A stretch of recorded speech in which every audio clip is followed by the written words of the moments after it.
এখন বাজে প্রায় 4টা। বিকালের আগে হওয়ার কারণে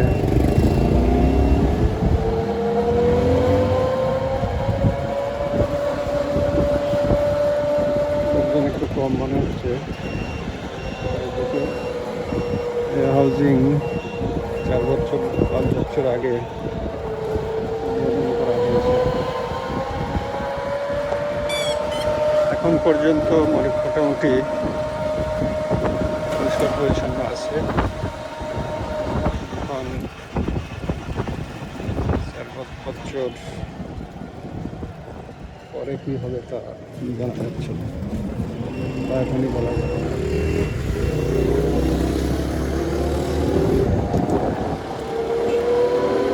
এখন পর্যন্ত মোটামুটি পরিচ্ছন্ন।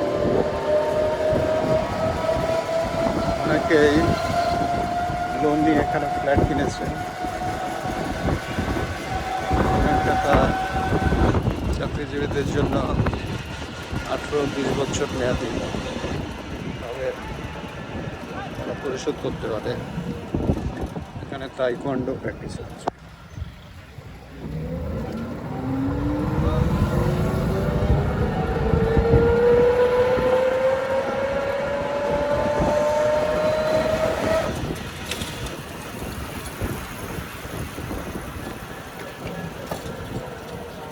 হয়তো নতুন কোনো স্থানে নতুন কোনো ভিডিও নিয়ে আবার উপস্থিত হবো।